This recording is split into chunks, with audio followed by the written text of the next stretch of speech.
comes the devil. Oh, here comes the devil. Oh, here comes the devil. Oh, the devil with the devil, says I. Shh, look out for the devil. Look out for the devil. Look out for the devil. Oh, the devil with the devil, says I. You're so afraid of old man Satan. Now, why don't you stop your hesitating? You're gonna be a long time dead, so the devil with the devil, says I. You're always giving me the dickens, telling me that life's no easy pickings. But just as long as I have fun, why, the devil with the devil, says I.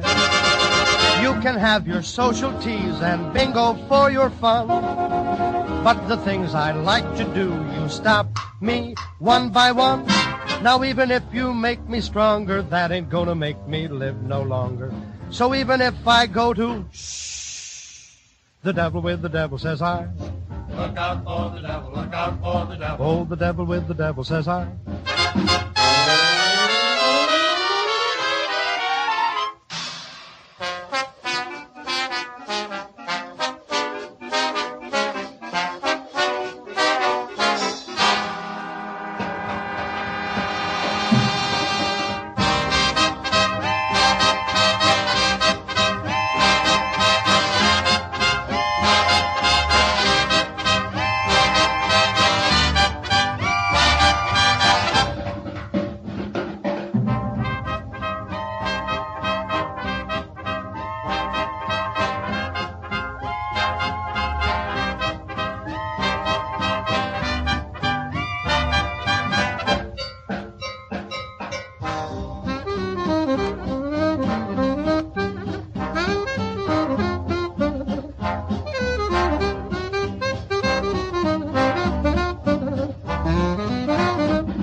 Welcome to the Leo Zagami Show! New opening!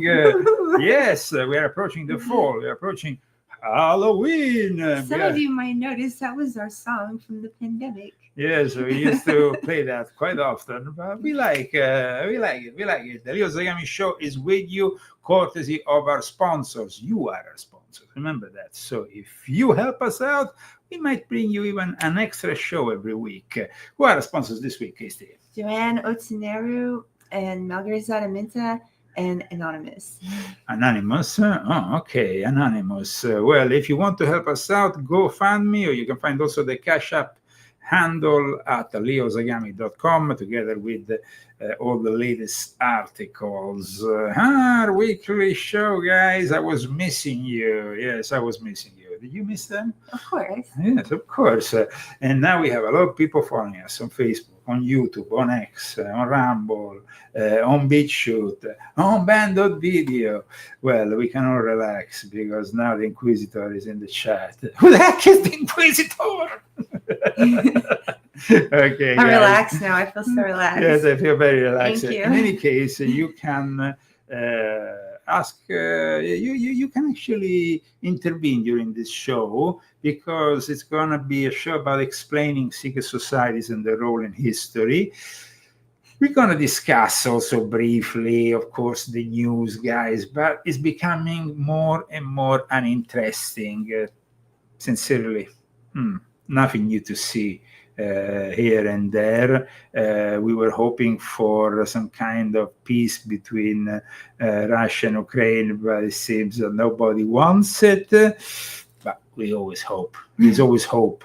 And then, of course, so we have the latest by Ghislaine Maxwell, who has confirmed something we actually knew very well. In fact, we actually talked about his father being an asset of the British intelligence, and this was amongst the various questions that were made public. Interesting. I think that's probably one of the few interesting things regarding this Ghislaine Maxwell interview that was officialized, let's say. With respect to your father, there have been multiple questions about whether he worked for any intelligence agency. Do you have any knowledge about that? I think, well, certainly my father had a background in intelligence because he was, I believe he did in the Second World War. He was a British intelligence officer. Oh. In regard to everything else she said, she kind of lies very well, I must say, like a typical British socialite. But the father, in fact, took on the surname Maxwell because at the time, during the Second World War, the number one British agent and spy ringmaster was actually a guy called Maxwell Knight, who in turn was connected to Aleister Crowley and all the rest. So he thought, well, why not use the name Maxwell? And so this Sabbatean Frankist legacy maybe can be hidden a little bit, because that's what the Sabbatean Frankists did. So that's the story of Ghislaine Maxwell's father, and it appears in this interview. I think that my sort of belief is that once you've been an intelligence officer, you're kind of always, it doesn't mean that you're formally employed. So I don't think my dad in any formal sense was employed by any agency, but when you are very... Well, that's kind of a little bit of a lie, because apparently the British intelligence, the CIS, MI5 or MI6, however you want to call them, either they're internal or external, they were very much part of her father's life. They even financed him in buying some of the publishing companies he then went on to purchase. So, you see, you can't really trust Ghislaine Maxwell. And she lies very much. Of course, the fact that she was kind of saying good things about Trump and then also about Bill Clinton makes us think she doesn't want any enemies in the political world, because she's definitely very eager to get out of jail at one point or the other. What can we do, guys? This is unfortunately... That's what we're handed. So. That's what we have in today's society. Everything is a compromise. Everything is definitely a compromise. And behind the scenes, you have the secret societies who rule the world and their role in history. That's what we're trying to identify today. So I have these various books that I want to bring to your attention. Volume 1, in which I talk about different kind of secret societies. Today we're going to be discussing that. Volume 8, very important because it explains how the secret societies influence Hollywood, the entertainment world, the music, as well as the cinema business, the involvement of Aleister Crowley. Then you have also the involvement, for example, in Confessions of an Illuminati, Volume 9. Now we're discussing Zelensky. Zelensky, who is basically once again celebrating the flag of Ukraine, like we care about the flag of Ukraine. Do you care about the flag of Ukraine? He seems to care. He seems to care very much. Little Zelensky. Can I call him Little Zelensky? I don't care. Yes, call him what you want. What you want. Little Zelensky is a typical product of the Sabbatean Frankist environment he was born in. And at the same time, his country, like I explain in Volume 9 of my Confessions, is itself an artificial product, meaning that Ukraine, up until the beginning of the 19th century, was not even remotely discussed, because Ukraine was simply an extension of Russia. Then, as I explain in Volume 9 of my Confessions, what happens is that both Poland as well as the German Reich tried to influence the birth of this Ukrainian identity that they could then put against Russia. They could manifest this Ukrainian identity against Russia. And so it's very important to realize all the various secret societies that are behind the creation of Ukraine, and also the involvement, of course, of Freemasonry, but not only Freemasonry, also of the Illuminati. At one point, in 1848, around 1848, the Illuminati pushed towards eliminating monarchies or transforming them in constitutional monarchies, and there was this wind of change all across Europe. Of course, before that, at the end of the, let's say,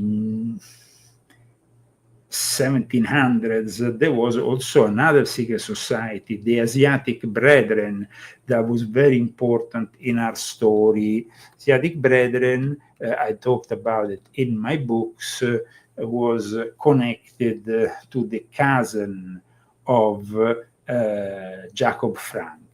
It was an esoteric and paramasonic organization that emerged in the early 1780s because the Jews wanted to have, the Jews, of course, we have to be very specific here, the Sabbatean Frankist Jews, wanted to have a way of influencing Freemasonry. Now, the only way they could influence Freemasonry in the 1780s was by creating an alliance also with the Jesuits who had been kicked out of the Vatican. So the cousin of Jacob Frank was made in charge of building up something that was open to the Jews, something that most Masonic lodges at the time were not, even the Illuminati, and they aimed to unify the religions, and on top of that, the other aim was to unify Europe. So their legacy is pretty present in today's society. I mean, the fact that the cousin of Jacob Frank was actually somehow involved in this order of the Knights and Brethren of St. John the Evangelist from Asia and Europe, commonly referred to as the Asiatic Brethren, and its lodges, in fact, were called Melchizedek lodges, honoring Melchizedek, which is also a very important figure within Judaism. Now, the order spread, especially from Vienna throughout Germany, and you have to understand that Austria and the Habsburg Empire became a very important place for the Sabbatean Frankists, and that's where the Rothschild family developed one of the most important branches. But today we are discussing, of course, secret societies. Secret societies have been influential in the unification of Italy, for example. I have here a very rare booklet from the time of the unification of Italy that was published by the Italian Carbonari, the secret society that was created by the Freemasons of the Illuminati, in particular the Freemasons of the Memphis and Mizraim. And then this booklet was dedicated to expose all the secrets and the scandals of the Vatican, how much the priests paid for the prostitutes, how much they paid for this or that. All this most scandalous stuff was portrayed in this little booklet.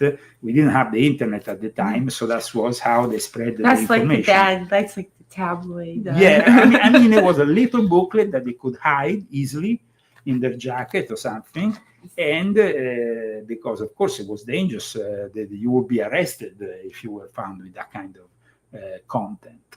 So it's very important, first of all, to understand, are all secret societies evil?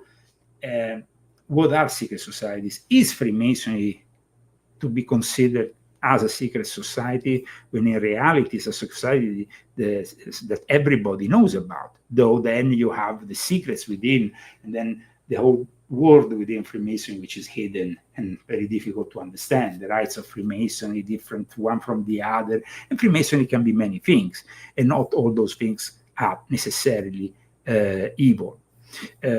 So we have to be very honest, and today I wanted to really discuss all this, first of all, by discussing the very nature of the secret societies. As I exposed it in volume 1 of my confession, I exposed the nature of the secret societies, explaining there is secret societies that are religious, there are secret societies that are based on an idea, or maybe a revolutionary idea, or a political idea. Now, usually, to be honest, the secret societies that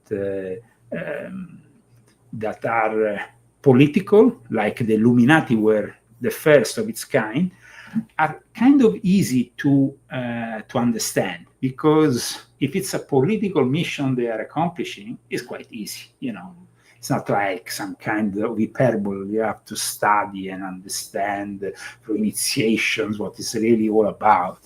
The mission then can be revealed at various levels, depending also on the trust you have from the apprentices all the way to the top, where you have maybe the College of Initiates, who is the Supreme Council of sorts, who is controlling the order. So it's very important for me today to explain you what in my first book I explain as the typology of the secret societies. The typology meaning the way that these secret societies are divided and how they operate. So today I wanted to explain the difference in secret societies that might have a religious, they might have a different approach depending on their classification. So religious secret societies, political and social secret societies, the societies of occult movement, the societies that are dedicated to the occult, like the Ordo Templi Orientis of Aleister Crowley, that Aleister Crowley actually took over, the Pan-Finalist Society. So if the purpose is so different, not all secret societies are the same. And do they actually still have a relevance in our modern world? Because like I explained in volume 8 of my Confessions, secret societies have been ceding more and more power to the modern think tanks that are much more public. Everybody knows about the Bilderberg Club. Yeah. Everybody knows about the World Economic Forum. There is the meeting Davos. They even go That's on a TV. secret society. Well, it's a society that what is discussed within is not always revealed. Now, in the context of the World Economic Forum, is much more public. For the Bilderberg Club, it's completely forbidden. We know that there is presidents, there is prime ministers who go there and all that. And I'll explain in volume 12 of my Confessions how the Jesuits were actively involved in the creation of it, together with the OSS, then the CIA and the American establishment, because they wanted to unify Europe also by creating the Club Bilderberg. So the Club Bilderberg is a society that everybody knows about. It's not really a sect in the way it operates. It's a sect probably in the way things are discussed within. What's a sect and what's a society? Is it like... Now, for example, if their purpose is of a religious nature and their we know that societies, secret societies, can be built around a religious concept which is sectarian, which might not be accepted by the majority of people in our society. Okay. Like, for example, the Christians of the origins were themselves meeting in secret in the catacombs in Rome. They might have been considered in their early stages even a secret society of Christians? sorts. Yeah, because they were, they were not accepted widely.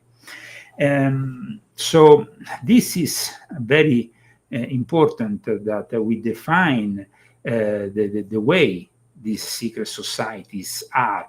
And so the secret society itself, like I said in volume 1 of my Confessions, is a phenomenon of greater antiquity. It's characterized with a multitude of diverse aspects of traditional life, religion, politics, magic, hermeticism.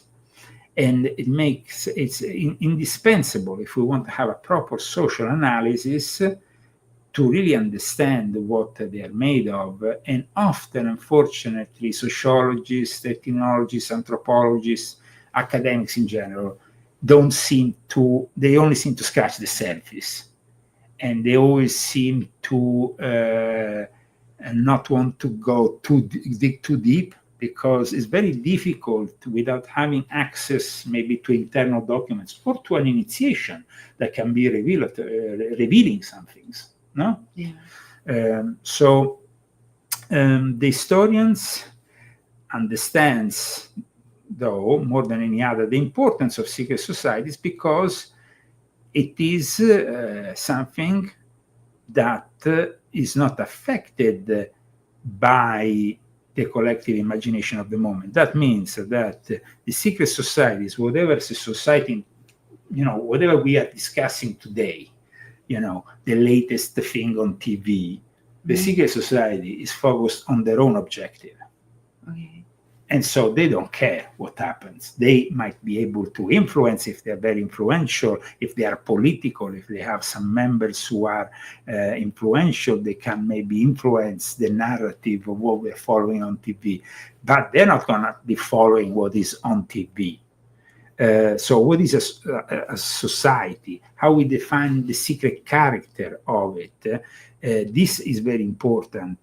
There is in the true secret society, in the sense typically perceived by public opinion, is generally very reserved, but yet is considered very hostile. Like, for example, the Bohemian Club is considered usually in a very hostile way, because nobody really knows what these guys are doing. And then they're pretty hostile if you get caught in there. Yes, absolutely. So their objects are hidden, their forms are secret, plus their means and activities are carefully concealed. Well, we tend to be a little bit doubtful about them. It's different with Freemasonry, because Freemasonry, guys, we find this compass and square in front of the entrance of every town in the United States of America. So to call the Freemasons a secret society is not correct. It's the most public society, just like the Lions or the Rotary Club. Okay. But the difference is in the way things are done within Freemasonry. And it's also very true that the rites of Freemasonry, meaning after you become a Master Mason, it's more elitarian, and they might bring you in realities which are much more secretive. And at times they might also, these rites of perfections, or however you want to call them, the ancient and accepted Scottish rite, which is the more prevalent here in the United States, it's most of it.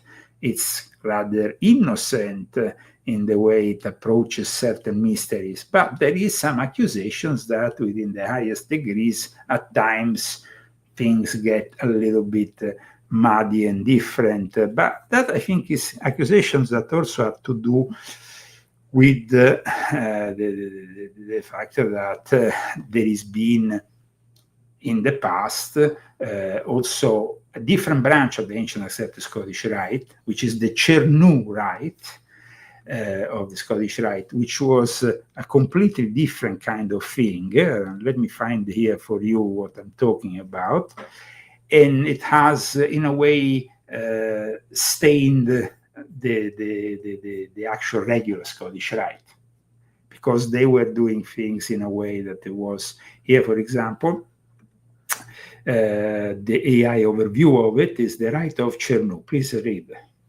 The Rite of Chernu was a rival and, to the established Masonic authorities, a legitimate system of Scottish Rite Masonry named after Joseph Chernu, a jeweler who established a conflicting Supreme Council in New York in 1807. It was a major source of controversy in 19th century American Freemasonry, with the established Scottish Rite Supreme Councils declaring it clandestine and unauthorized. The Chernu Rite eventually disappeared, but saw a revival and eventually fade out by the early 20th century. Now, it's not completely true that they fade out, because then you have, of course, the Illuminati who like to practice it, and somehow it got to Aleister Crowley at one point through John Yarker, and it was definitely a lot of controversy around it, because the practices which are similar in the way the degrees, it's 33 degrees, but it's a completely different ritual. And this ritual, for some people, was anti-Christian, was not really following the regular. What was anti-Christian about it? Well, I mean, I never practiced the Cherno Rite. I was actually given an honorary Cherno Rite degree, but I never really practiced it. It was because it's very much given to you within these occult circles, which where they like to give you degrees. And it seems like you can do those things pretty easily if you know people. Absolutely. In any case, the secret societies that we are discussing today seem to have influenced society. The Carbonari in Italy, this booklet by the Carbonari were responsible for the unification of Italy. Why? Because the church was perceived as an enemy, because their territories was sitting right in the center of Italy, and the Vatican wasn't just a small little place with 900 individuals. There was actually a whole regions. All the regions of central Italy were controlled by the Vatican, and so the Italian unification had to fight the Vatican. To fight the Vatican, Freemasonry, the forms of Freemasonry that were more successful in Italy were quite anti-Christian, but eventually they also had to create a secret society that could initiate even the non-Masons. And that secret society became the Carbonari, in which instead of calling yourself brother, you will call the other guy cousin, in which the lodges will be called in a different way. But in reality, it was a... Is that where Cugino comes from? Yeah. Well, they say Cugino in Brooklyn, so I was just wondering. Cugino. Yeah, because there is this, this tradition. And so the Carbonari, the actual initiation was pretty hardcore. And in the end, you were threatened with death, because if you were caught by the church and arrested, you were, of course, had to... No, you needed to know that you couldn't, that it was better to get killed or tortured by the church than to reveal the secret. So the initiations were very harsh. The way that the Carbonari operated was, of course, under the Illuminati and under certain rites of Freemasonry, in particular Memphis and Mizraim, and of course, they ended up unifying Italy. And Italy was unified also with the help of a Grand Hierophant of those Memphis and Mizraim rites, who was Garibaldi, who became also Grand Master. And the other guy in charge of unifying Italy was Mazzini, a 33-degree Freemason, who himself was put in charge of another secret society called Young Italy. But all this was within the frame of the 1848-1850 revolutions that the Illuminati generated, also with the help of the Sabbatean Frankists around Europe. So, as you can see, secret societies have been very influential. Here in America, we have the basis of the 1776 revolution, that, of course, is to be found in Freemasonry. Freemasonry at the time was considered much more a secret society, though it wasn't so public. And also it was very different from how it is nowadays. Nowadays, politics and religion are not discussed, if not at certain levels. They are prohibited. It's the actual the regularity of Freemason imposes you not to discuss religion and politics. But in those days, things were different.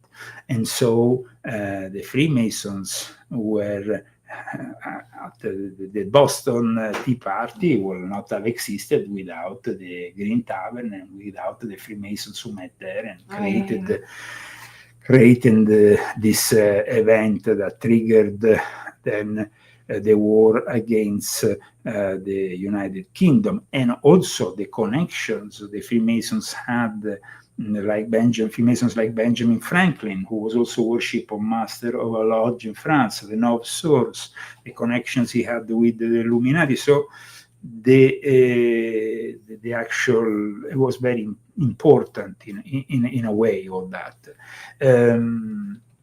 Somebody is asking me, and here, of course, we will put on also the comments so they can appear on the side while we discuss That's them. good. The actual Sabbatean and Frankists involved in both the political and esoteric societies. I Now, didn't know you could do that. yes, we can do that. Absolutely. Don Lemon does it. He's a very much, he loves to use this kind of system. Okay, so let's discuss a little bit the Sabbatean Frankist involvement. Like I said, Moses Dobrusk was the cousin of Jacob Frank, and he was the guy who officially, like many other Sabbateans from the Frankist movement, converted from Judaism to the Catholic faith. Of course, their conversion was always very relative. So for Moses Dobrusk, he became Franz Thomas Schofield, and he was elevated to the nobility, becoming Franz Thomas Elder von Schofield. And from that moment onwards, he also became one of the main activists of the Masonic Knights of St. John the Evangelist for Asia and Europe. This was a very important order, which, like I said earlier, preached the unification of Europe, the unification of all the religions. And that's why, like I explained in volume 7 of my Confessions, still in the last 100 years, the Vatican relies very much on Austria for their plan for a one-world religion. And in fact, Really? Yeah, absolutely. Austria, It's such a pretty country. you see, the Sabbatean, you see, at one point, the Sabbateans with the Shabbatai Zevi, he converted to Islam in 1666, and that was the moment in which most of the Jews abandoned him. Though the ones who stayed faithful converted outwards to Islam, and they were called the Domme. And they were practically very much active in Turkey. They became then still very active towards the end of the Ottoman Empire, when they actually fomented what was known as the Young Turks. The Young Turks was like the Turkish version of the Young Italy of Mazzini. So, and everything was from the island of Thessaloniki. But the Domme eventually imploded, meaning that they counted around 50,000 Domme at one point at the beginning of the 20th century, but then they kind of faded out because a lot of them refused to go back to Judaism, but at the same time they integrated so well in the Islamic setup that they abandoned altogether the Sabbatean, and then the Frankist element arrived, though. The Frankist element was based, as we know, in Poland, in Ukraine, in those areas, and that's where the Domme actually converted instead to Catholicism and not to Islam. They stayed more loyal to this secret society. So they continued with their salvation through sin and debauchery and their orgy and all the rest. But that's not the subject of today. Today's subject, as you know, is explaining the secret societies. And in this case, the secret societies were always used by different factions. Even within Freemasonry, they created different factions. So the Jesuits created their own faction, the Golden Rose Croix, in the 1750s. And at the same time, then later on, the Sabbatean Frankists allied with them and created the Asiatic Brethren, this new faction. So there was, and we see also the way the Jesuits operate, which was the way of a secret society. I explained that in volume 12 of my Confession. So the secret society is very important to understand because, like I said, it depends. If it's a religious secret society, then we have, and here I would like you, Christy, to read from my volume 1, the purpose of a religious nature secret society. Okay, their purpose is Their purpose. Their purpose is of a religious nature, whether they are practicing a constituted religion, trying to promote a new religious philosophy, or if they put themselves or their service or varying degrees of religious movements to varying degrees of religious movements. In this case, they are to be studied under the double aspect of the managerial directorate. Oh God, it's volume 1. Yeah, From the perspective of a basic member of the society in question. The first, in fact, can pursue a para-religious aim, which is not strictly religious in nature. The motivation of the second, instead, is essentially looking for religious action. It is clear that religion can serve to galvanize a group of willing people. If the relationship between the religious ideology and the immediate political goals coincide, religion can become the pretext. Now this is important. I want to interrupt you here because for the Illuminati, re-establishing Gnosticism, as I explained in volume 9, was the excuse, and in fact they claimed to the lower level Illuminati that they were the real Christians. In reality, they wanted to destroy all religions, and they were very much at the upper levels atheistic in their views of things.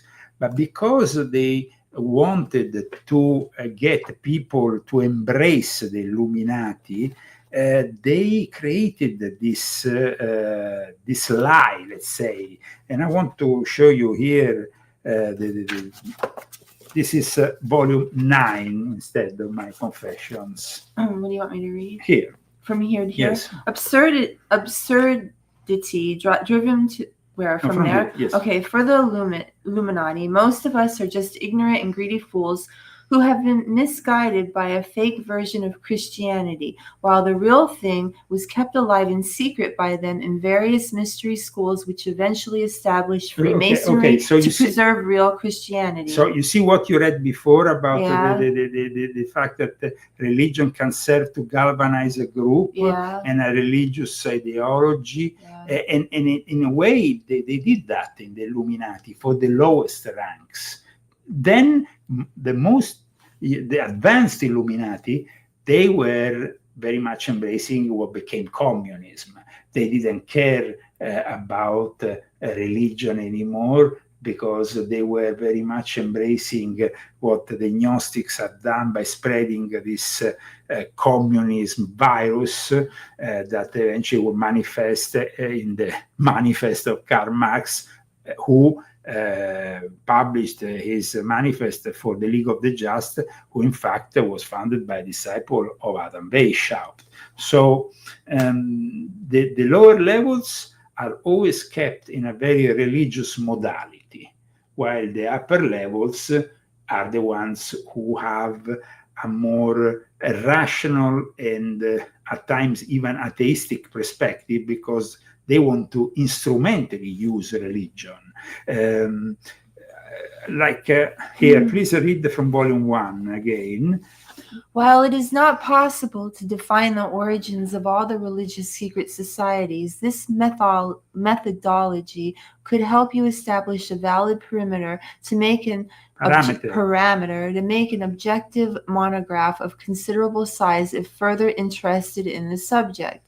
The key point to keep in mind in doing this is the close relationship between the purely religious purposes and the others.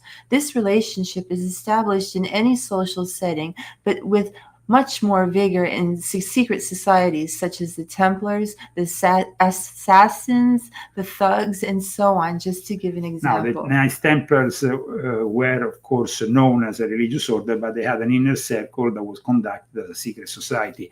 The Assassins, that, like I explained in volume 10 of my confessions, they borrowed a lot of stuff from. They were definitely initiating, and they were a secret society because they were preparing people to the ultimate sacrifice by showing them virgins, making them smoke hashish, and all the rest.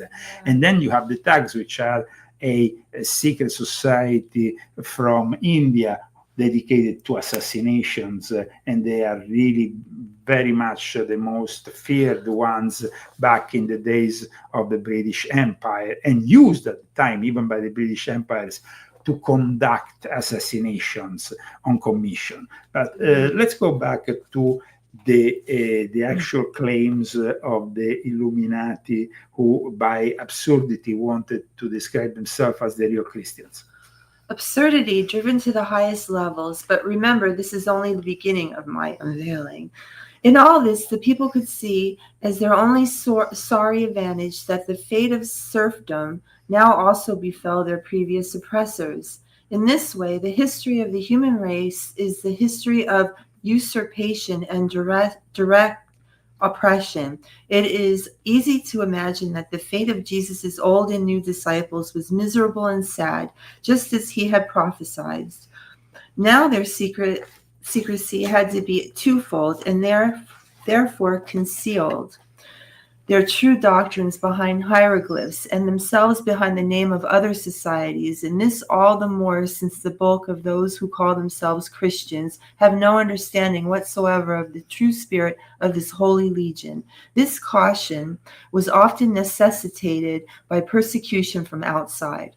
With these hieroglyphs, they celebrated the memory of their great teacher and eagerly awaited the time when they would regain their original rights and thus appear to the world in their full glory. So what they are trying to make you believe in this kind of secret societies and in the Illuminati and also in the neo-Gnostic secret societies that followed, including the Ordo Templi Orientis, is that in reality they are bringing you to the real, the real Christianity, or the real the faith of the ancient mystery schools. That what you have been following is not the true religion, but simply a charade that is being created that way for the ignorant masses. So it's not about creating real Christians. In reality, it's about creating real fools who believe they might be real Christians. The Gnostics knew this very well. In fact, in Volume 9, I dedicated a whole chapter to how the Gnostics were the original Illuminati and how people like Adam Weishaupt, John Yarker, and even Albert Pike picked up from that point, from that moment in history, certain teachings. Let's not forget that the Gnostics existed even before the arrival of Christianity. They existed among Judaism. They were Gnostics even before Jacob Frank or Shabbatai Zevi doing the exact same things. But then the Gnostics, when Jesus arrived, felt they could actually steal Jesus' symbolism, Jesus' teachings, and integrated within their own teachings. And that's where you have the fathers of the church in the first few centuries of the church fighting these heresies that were regarded as very dangerous. Now, the Alumbrados, somebody said in the Alumbrados are very much mentioned in Volume 12 of my Confession, so you can go there, because even Ignazio Loyola, the founder of the Jesuits, became a member. The Alumbrados were the typical product of the Iberic Peninsula of the time. Spain had been partly invaded by the Moors, by the Islam. It had a big community of Jews. The Christians suddenly, the Catholic Church had established the Inquisition to purify the whole Iberic Peninsula from the remains of these religions that were considered dangerous. So they went after the remains of Islam. They went after, but we shouldn't forget that it was thanks to Islam that the Hermetic tradition and knowledge that will help rebuild Europe through the Renaissance came through Spain. And that's a little bit the symbolism of the Rosicrucian myth of Christian Rosenkreuz. In any case, the Alumbrados were a mix of beliefs between Gnosticism, Islamic mysticism, and Kabbalah. So these three things were at the center of the Alumbrados, who the name is the Illuminati of the time, who Ignazio Loyola became involved with. And that's why, like I explained in Volume 12, the Inquisition went after him numerous times. And in the end, though, they became the winners once the Pope approved the Jesuit order, because they say we need people who are so skillful with all these magic practices, spiritual beliefs and stuff, to go and actually find out who are the heretics. We need people who were actually heretics themselves. So that's really what characterized the birth of the Jesuit order. In reality, the real Christians were never the Gnostics, but in Freemasonry in the 18th century, when Freemasonry started to expand with all these Masonic rites and everything else, Gnosticism definitely became, as many other mystery schools, part of the whole construction, architecture of this new speculative Freemasonry with all these various Masonic rites that eventually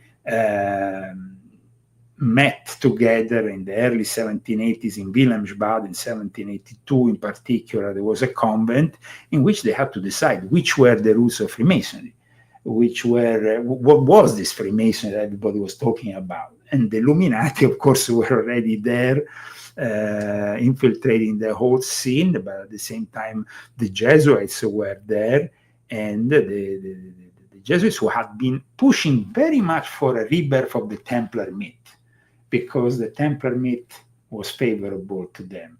They could see, somebody asked me earlier here in the chat if the Rosicrucians were ever genuine.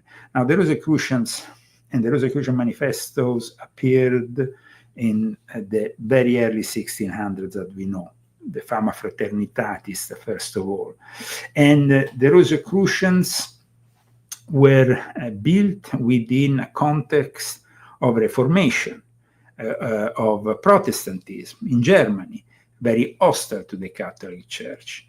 When the Jesuits, who were the heads of the Counter-Reformation, saw the success of the Rosicrucians, they inevitably wanted to infiltrate them, and they managed to infiltrate them by creating the Golden Rose Cross later on, and the early stages of it that were in Rome, at the court also of that Swedish queen that converted to Catholicism and went to Rome. So you see, all these secret societies have very much influenced our history, from the secret society that influenced the birth of the Jesuits, and the Jesuits themselves, that to a certain extent, because of the fourth vow, have that element. And also, like I explained in Volume 12 of my Confessions, Nancy Pelosi, I make an example here, a Jesuit of the fifth vow. Gavin Newsom, a Jesuit of the fifth vow. Nobody knows about the fifth vow. It's a secret society, and it's part of the Jesuits. To know more about it, Volume 12 of my Confessions. But I can briefly tell you that it's very influential. I mean, you can simply go to the building where the Congress takes place, and the history of the building will show you and lead you to the Jesuits. Yeah. Which is quite incredible. So it's not only Freemasonry who has founded and created the United States, but also the Jesuits, as the Jesuits and Freemasonry seem to have always been very much connected. Christy, you have any questions about? No, I think it's very interesting. The queen from Sweden that I was mentioning was Christina, Queen of Sweden. So she disappeared. Did she disappear? No, she was shot. Well, no. I tell you. At the magic door? She was involved with the magic door. Some people disappeared. She didn't disappear. She was a queen. She's buried in the Vatican, actually. Queen Christina was a member of the House of Basel. She was the Queen of Sweden from 1632 to her abdication in 1654. It was, like I explained in this book, Athanasius Kircher, who convinced her to abandon whatever she was doing, go to Rome, and participate to the creation of a college of Illuminati that included, of course, her, but included also many other valid alchemists and stuff. And they were involved in that building that we went and visited many times, so the magical door. Yeah, it's pretty incredible. Which is in Piazza Vittorio in Rome. And we are surrounded by all these magical symbols. And what are they? Like gargoyles or something on each side of it. Very intimidating gargoyles. And then it's an actual door.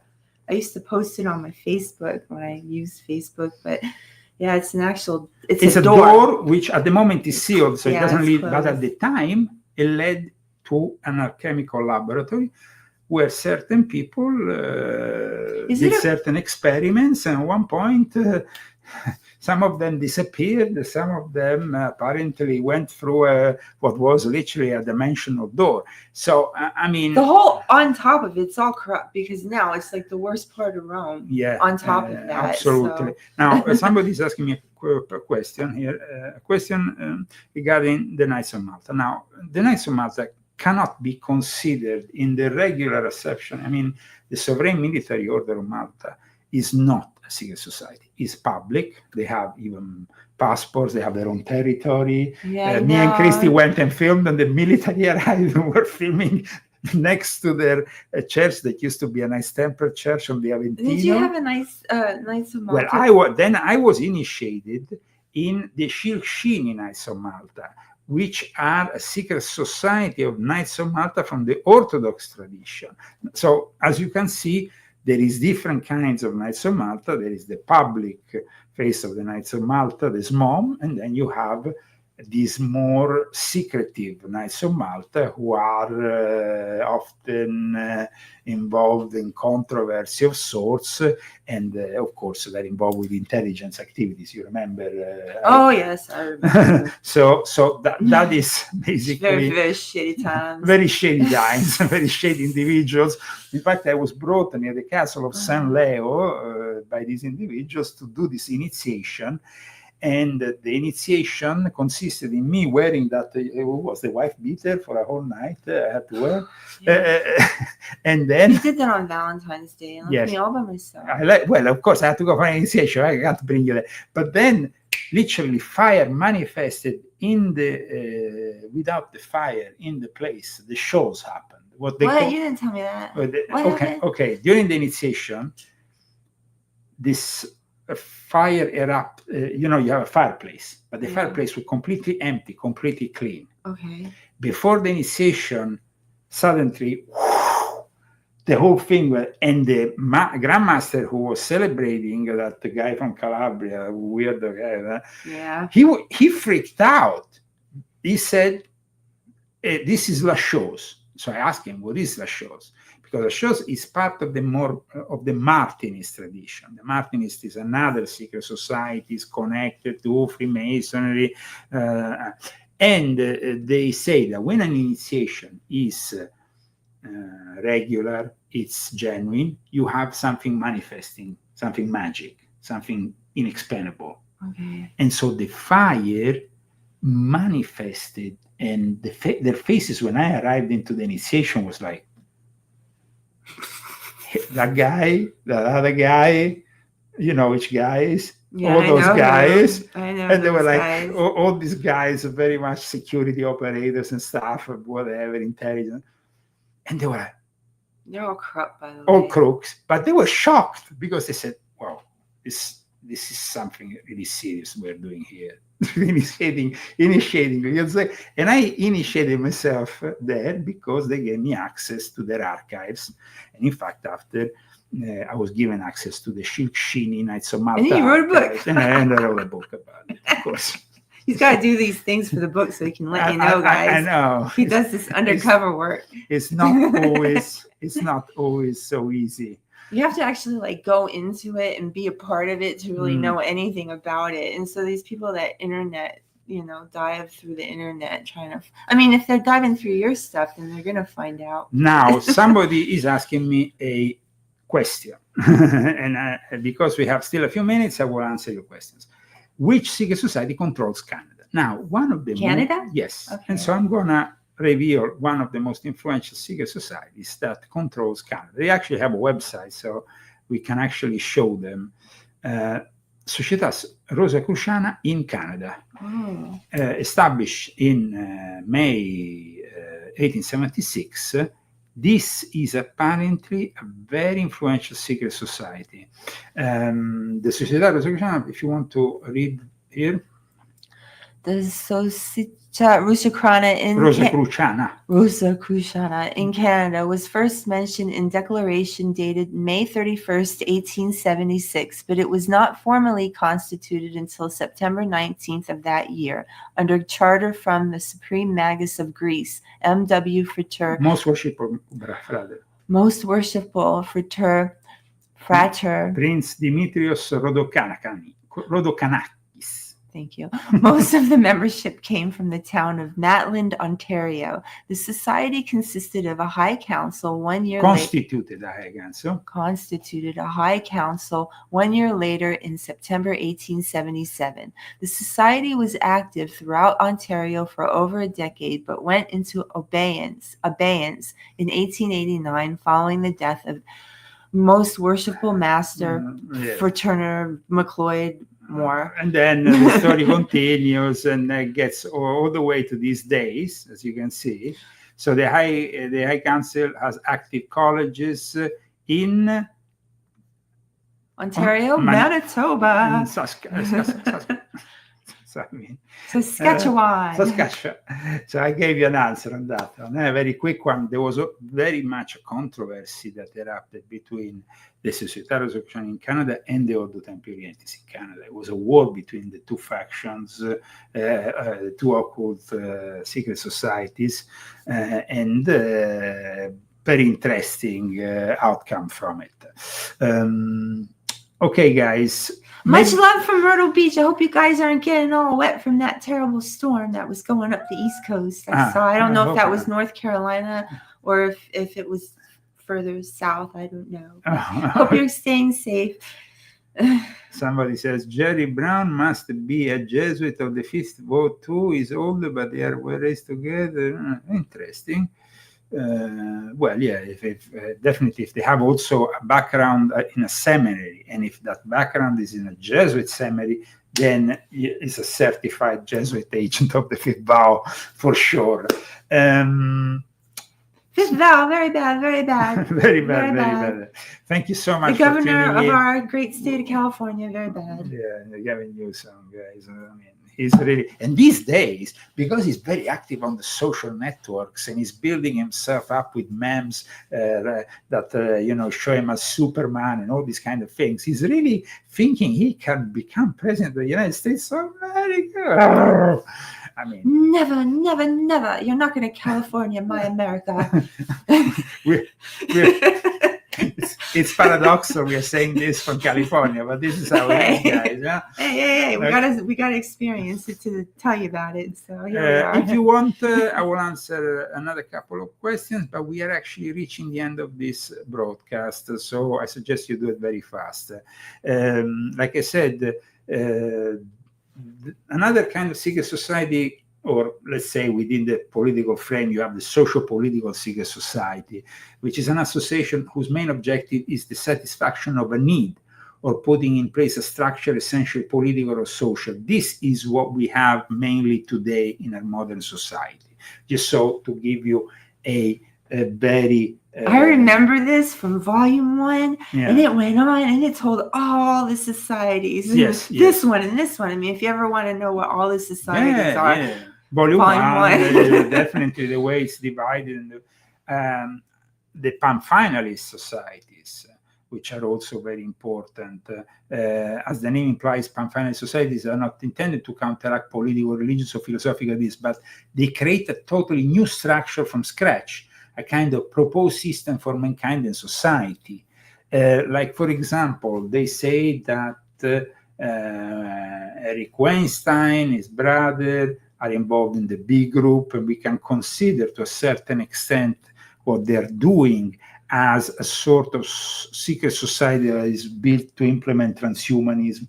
And there is definitely today, as we speak, secret societies that are already working behind the scenes to worship the AI. We had already in the 70s the rise of chaos magic, which was drawn to be closer and closer to the cyber reality. And now, of course, there is secret societies that are really worshipping the AI as a god.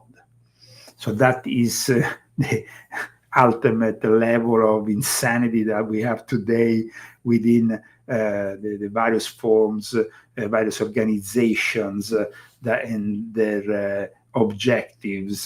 That, of course, certain groups can act at all levels of our society, but remain invisible even to the hierarchy of the society that welcomes them within their fold. At the time, sometimes you are welcome in a secret society, but you are in a level in which you are given certain truths, between brackets, that eventually are revealed not to be truths at all, but simply an escamotage, a trick, a way of disinforming people so the upper echelons can manipulate you better. Thank you so much, guys. We're tired of this manipulation. We are tired of it. As a human race, we are tired of it. We're tired of being manipulated. Somebody's talking to me about Chabad, Lubavitch, but I mean, it's not really a secret society, but definitely within that reality, there can be an inner circle that is a secret society.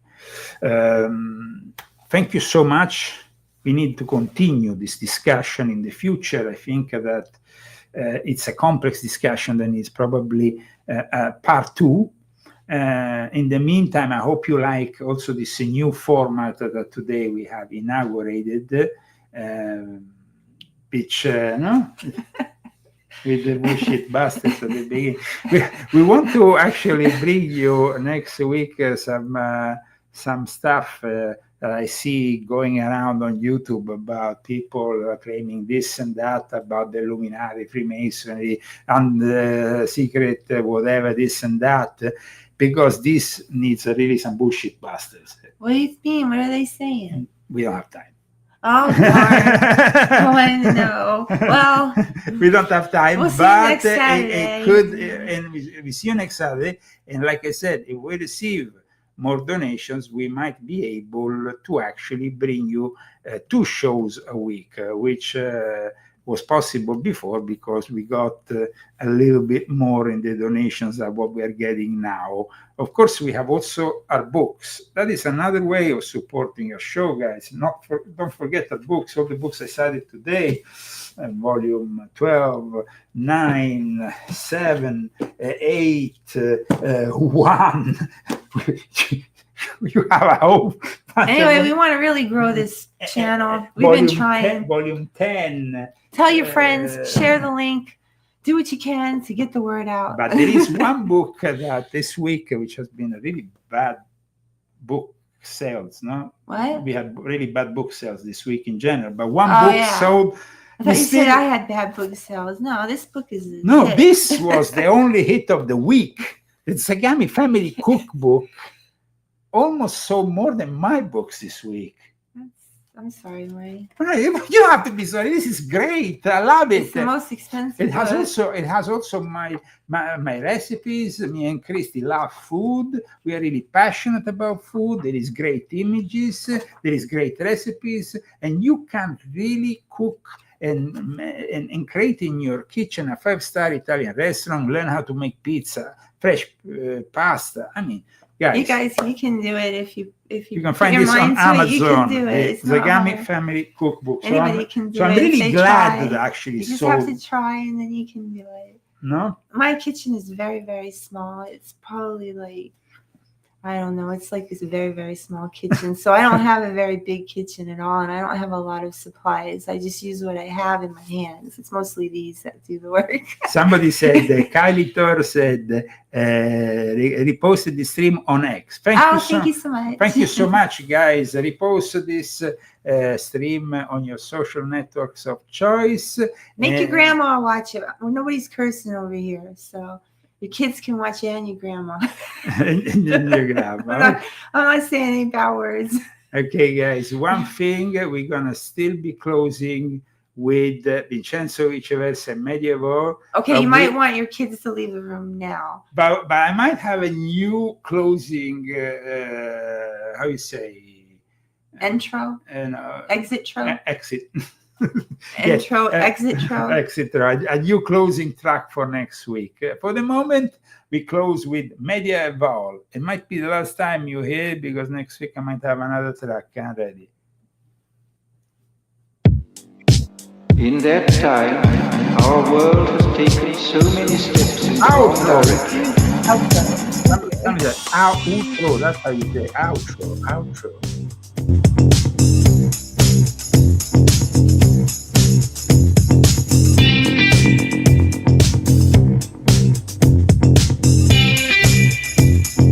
In the negative utopia, science, technology, social organization, dehumanization. In the negative utopia, science, technology, Do the wave. Ooh, I forgot to do the wave. Wait. I don't know. Enjoy yourself. Have a great weekend and hopefully a great week.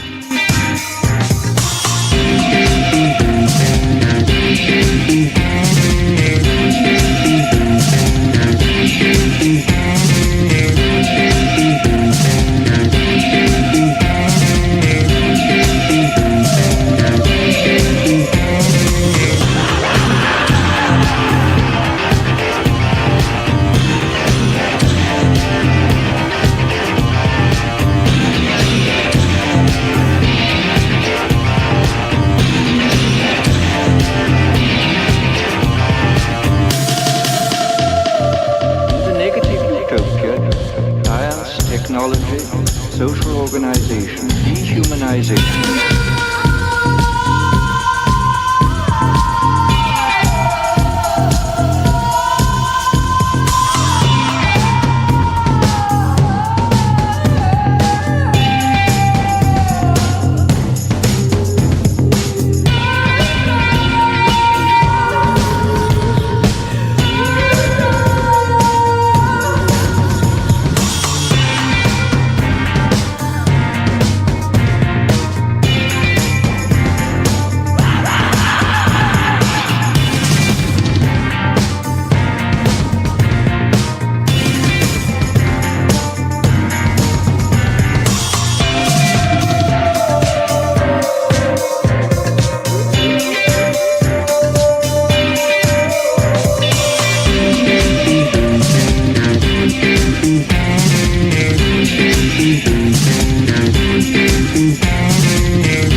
Technology, social organization.